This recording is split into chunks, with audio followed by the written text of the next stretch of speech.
But I never, ever thought I would come out here to receive this award.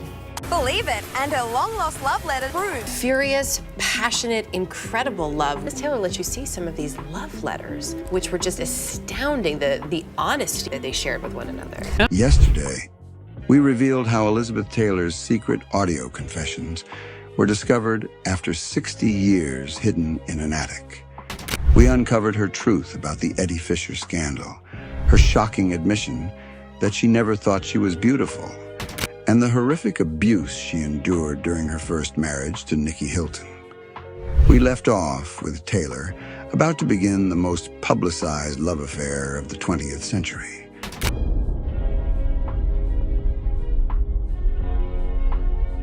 But today we're diving into the darkest chapters of her life. The Vatican scandal that shook the world. The violent love affair that nearly destroyed her. The financial secrets that reveal how even Hollywood's biggest stars can lose everything. And the heartbreaking confessions of a woman who lived her entire life in the spotlight, but never found true peace. This is Elizabeth Taylor's story. The part she never wanted you to hear. 1962, Rome, Italy. The set of Cleopatra, the most expensive movie ever made at the time, with a budget that would eventually reach over $40 million and nearly bankrupt 20th Century Fox. Elizabeth Taylor, still married to Eddie Fisher, was being paid an unprecedented $1 million to play the Egyptian queen. The production had already been a disaster. Taylor had nearly died from pneumonia, forcing a complete restart in Rome with a new cast and director. Enter Richard Burton, Welsh, married, and completely unprepared for what was about to hit him. At 37, Burton was known throughout Hollywood as a legendary drinker and womanizer. He would have affairs on every film set, then return to his patient wife, Sybil Williams, who had learned to tolerate his infidelities. Burton reportedly consumed up to 3 bottles of vodka daily and once boasted in a makeup trailer, "Gentlemen, I've just fucked Elizabeth Taylor in the back of my Cadillac." But this time would be different. The moment they met, everything changed. In the secret recordings, Taylor described their first encounter with startling honesty. "I felt like I'd been struck by lightning. Richard had this presence, this voice that could make you forget your own name. When he spoke, it was like hearing music for the first time. I knew immediately that I was in trouble. But it wasn't love at first sight." Burton's opening line to Taylor was hardly romantic. "You're much too fat, love, but you do have a pretty little face."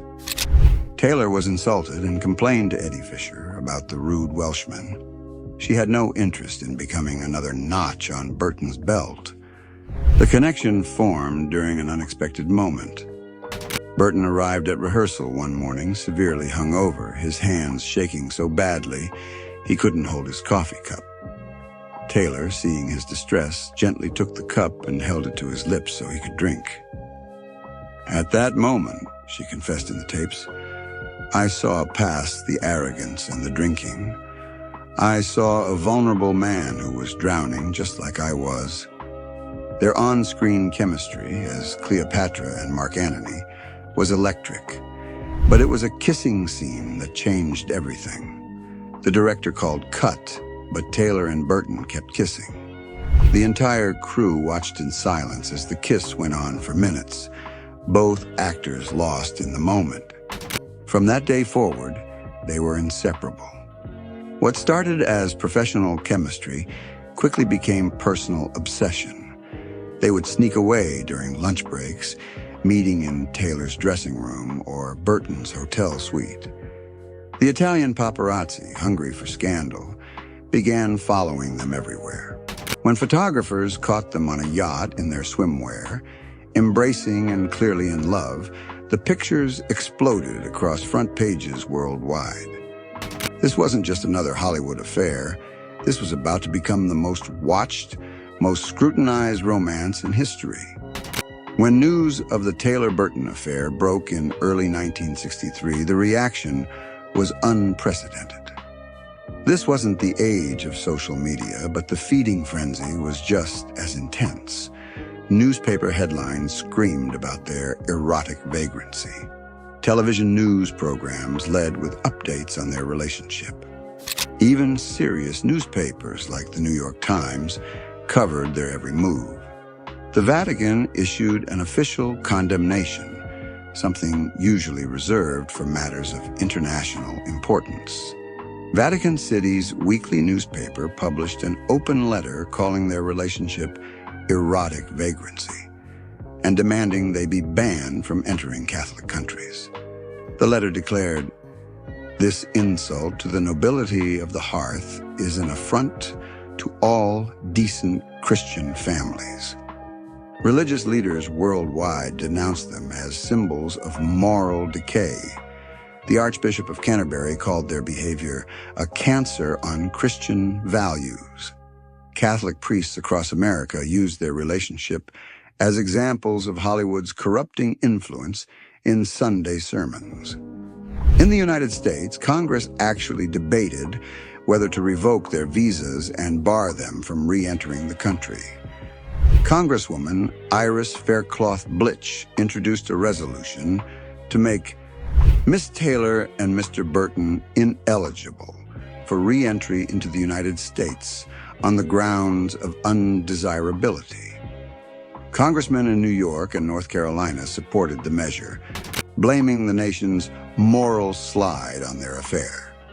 But in her private confessions, Taylor revealed the emotional toll this global condemnation took on her. "Every day, I woke up to hate mail. Thousands of letters calling me a whore, a homewrecker, telling me I should die. Death threats poured in daily. People would scream at me in the street, calling me evil. My own father called me a whore. I became the most hated woman in the world, and all I had done was fall in love." The Vatican's attack was particularly devastating. In the recordings, Taylor's voice breaks as she remembers. The Vatican newspaper had come out with an item saying that I was so despicable that my own children should be taken away from me. It was an attack that really, well, it made me vomit. I actually threw up when I read what they said about me. The pressure became so intense that bomb threats were made against the Cleopatra set. Italian police had to provide security for 5 days straight after someone threatened to blow up the studio. Taylor was effectively a prisoner, unable to leave her hotel without facing angry crowds and aggressive paparazzi. What the public saw was glamour, passion, and romance. Private jets whisking them to exotic locations, million-dollar jewelry, champagne-soaked parties around the world. Burton showered Taylor with the most expensive gifts imaginable: the 69-carat Taylor-Burton diamond, the historic La Peregrina pearl that had once belonged to Spanish queens, an entire collection of the world's most precious jewels. But Taylor's secret recordings revealed a much darker reality behind the headlines and luxury. Taylor confessed the shocking truth about their relationship. Richard could be cruel. When he drank, which was often, he became a different person entirely. He would say things designed to hurt me, to destroy my confidence. He knew exactly where to strike to cause the most damage. Our love was like a drug, intoxicating and addictive, but ultimately destructive. The fights between them were legendary and violent. During one altercation on the Cleopatra set, Taylor appeared with 2 black eyes and a broken nose. The studio claimed she had been in a car accident, but crew members knew the truth. Burton's drinking fueled his rage, and Taylor bore the physical and emotional scars. "He would grab me by the throat," Taylor revealed in one of her most harrowing confessions. When he was drunk and angry, Richard would become physically violent. He was much stronger than me, and he knew it. Sometimes I thought he might actually kill me during one of our fights. But then he would sober up and become the man I fell in love with again, begging for forgiveness, promising it would never happen again. The cycle of abuse and reconciliation became their pattern. Burton would drink, become violent, then shower Taylor with expensive gifts and tearful apologies. Taylor, desperate for love and convinced she deserved the abuse, would forgive him every time. The stress took a devastating physical toll. Taylor's health problems began during this period: chronic back pain, mysterious illnesses, and an increasing dependence on prescription drugs to cope with the emotional trauma. She began taking painkillers for her back, then sleeping pills for her insomnia, then more pills to counteract the effects of the other medications. "I started taking pills to numb the pain," she admitted. "Not just the physical pain, but the emotional pain of being with someone who could hurt me so deeply. The pills made everything bearable, but they also made everything worse." Despite earning millions, Taylor and Burton lived beyond even their extraordinary means. Their spending was legendary and reckless. According to their financial records, they spent $800,000 on staff alone in 1969, equivalent to over $6 million today. They maintained multiple homes around the world, each fully staffed. They owned a yacht, several private jets, and Burton's drinking habits alone cost thousands of dollars per night at the world's most expensive hotels. In the secret tapes, Taylor made a shocking admission about their financial recklessness. "We spent money like it was water." Richard never looked at a bill, never cared about the cost of anything. If he wanted something, he bought it immediately. If I admired a piece of jewelry, he would buy the entire collection. We were living like royalty, but we were spending faster than we could possibly earn. Their extravagant lifestyle became a business necessity.